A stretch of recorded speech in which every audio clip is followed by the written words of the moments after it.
आज मैं आप लोगों के बीच नया लेसन आप लोगों के बीच लेकर प्रस्तुत हुआ हूँ।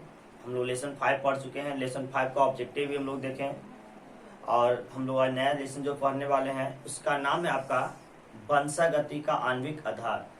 और इसमें जो मूल रूप से जो चर्चा करेंगे इस टॉपिक पे वो होगा डीएनए। ठीक है, तो आते हैं वंशागति देखते हैं वंशागति का आणविक आधार लेसन 6।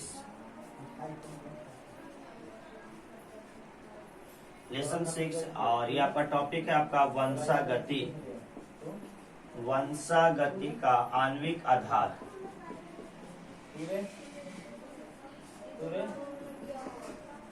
वंशागति का आणविक आधार मतलब molecular basis of inheritance. Molecular basis of inheritance वंशागति का आणविक आधार लेसन 6। और इसमें जो हम लोग टॉपिक पढ़ेंगे उसका आपका टॉपिक है वो आपका डीएनए। पहला क्वेश्चन क्या आपका वो डीएनए। तो डीएनए क्वेश्चन आएगा, डीएनए का संक्षिप्त वर्णन करें। क्वेश्चन क्या आएगा आपका आ सकता है डीएनए का संक्षिप्त क्या करें वर्णन करें। डीएनए का संक्षिप्त वर्णन करें। तो हम देख रहे हैं वंशागति का आणविक आधार है क्या मतलब मॉलिक्यूलर बेसिस ऑफ इनहेरिटेंस। आपका नया लेसन आपका स्टार्ट हो रहा है लेसन 6 और इसमें आज हम लोग का जो पढ़ने वाले हैं वो है आपका डीएनए का संक्षिप्त वर्णन करें। तो सबसे पहले फर्स्ट ऑफ ऑल जानते हैं डीएनए क्या है। तो डीएनए क्या है तो कहता है इसका जो पूरा नाम होता है इसको बोलते हैं deoxy ribose nucleic acid. Deoxy ribose तथा न्यूक्लिक एसिड, इसका पूरा नाम क्या जाएगा डीऑक्सी राइबोस न्यूक्लिक एसिड।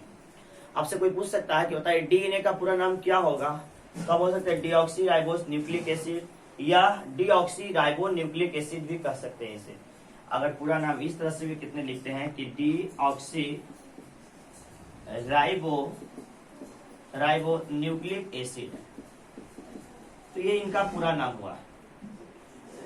ये अब जानते हैं कि डीएनए जो शब्द है किसने दिया, डीएनए शब्द का प्रयोग किसने किया, डीएनए किसने कहा। तो डीएनए का जो खोज किया ना वो थे वैज्ञानिक फ्रेडरिक मेसर। फ्रेडरिक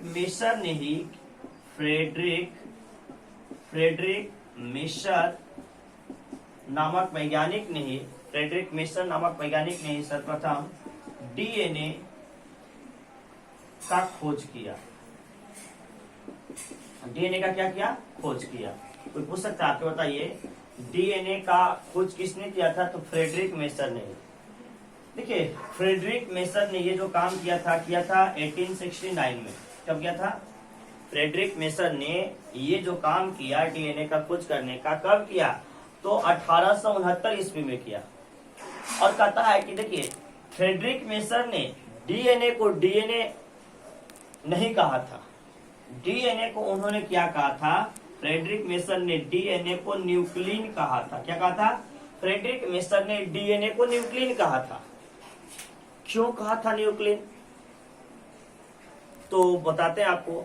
क्योंकि डीएनए जो होता है मुख्य रूप से केंद्रक में पाया जाता है। डीएनए कहाँ पाया जाता है, तो डीएनए मुख्य रूप से केंद्रक में क्या होता है पाया जाता है। डीएनए मुख्य रूप से केंद्रक में पाया जाता है, इसलिए इन्होंने क्या कहा था न्यूक्लिन कहा था। डीएनए क्या कहा था न्यूक्लिन। और डीएनए मुख्य रूप से कहाँ पाया था केंद्रक में पाया था, इसलिए। तो फ्रेडरिक मेसर ने डीएनए को डीएनए नहीं कहा था, उन्होंने डीएनए को न्यूक्लिन कहा था। क्योंकि यह मुख्य रूप से कहाँ पाया था, यह मुख्य रूप से केंद्रक में पाया जाता है।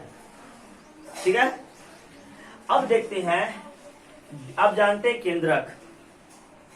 केंद्रक का खोज आप जानते हैं किसने किया था, तो रॉबर्ट ब्राउन ने किया था। और केंद्रक के अंदर जानते हैं जालनुमा संरचना होते हैं, क्रोमेटिन जाल होते हैं। और उसका विभाजन के बारे में मैंने गुणसूत्र का अगर खोज किया था, अगर कहा जाए तो गुणसूत्र का जो खोज किया था बाल्डेयर ने किया था। किसने किया था? तो बाल्डेयर ने किया था। और गुणसूत्री कोशिका विभाजन के बारे में फ्लेमिंग, बाल्डेयर वही फ्लेमिंग इसको कहेंगे, बाल्डेयर फ्लेमिंग नामक वैज्ञानिक ने ही बताया था।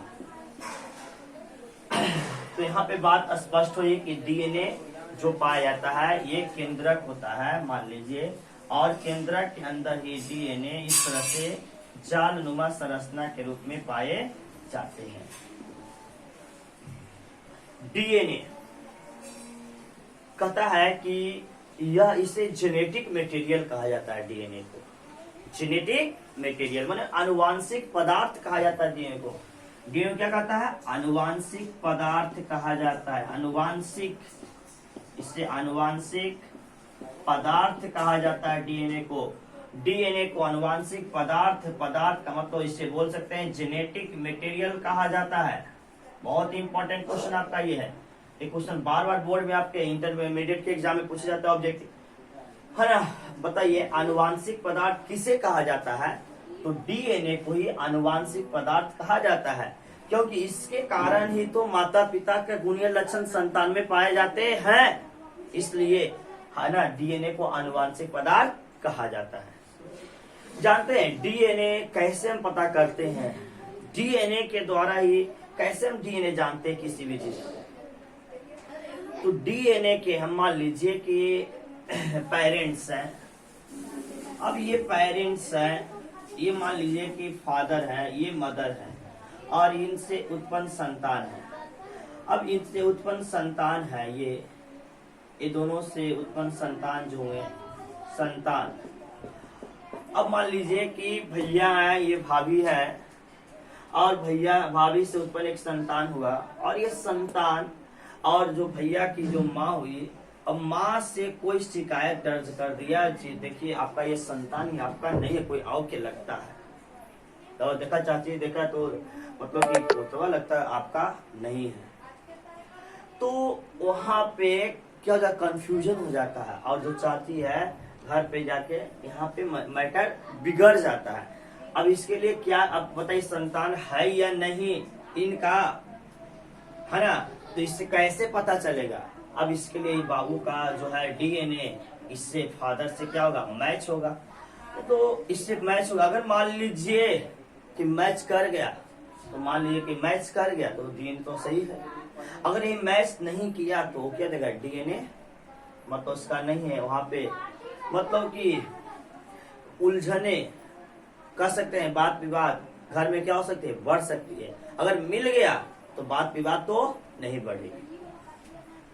तो ये बात देखिए आप, मतलब डीएनए किसी भी माता पिता के सही जानकारी के लिए किया जाता है, भाई बहन के सगे संबंधी के लिए ये बहुत ही जरूरी होता है। और प्रत्येक मनुष्य का डीएनए बाल, नाखून, ब्लड, ये सारे चीज से प्राप्त किए जा सकते हैं। तो डीएनए के कारण ही माता पिता का गुण लक्षण संतान में पाया जाता है, इसलिए इसे जेनेटिक मटेरियल कहते हैं। एक वैज्ञानिक थे, और वैज्ञानिक थे बहुत सारे वैज्ञानिक, एक 4 गैप वैज्ञानिक थे, और 4 गैप नामक वैज्ञानिक ने डीएनए के नाइट्रोजनस बेस के बारे में बताया था। 4 गैप नामक वैज्ञानिक ने डीएनए के नाइट्रोजनस बेस के बारे में बतलाया था। सर उसको हटाइए।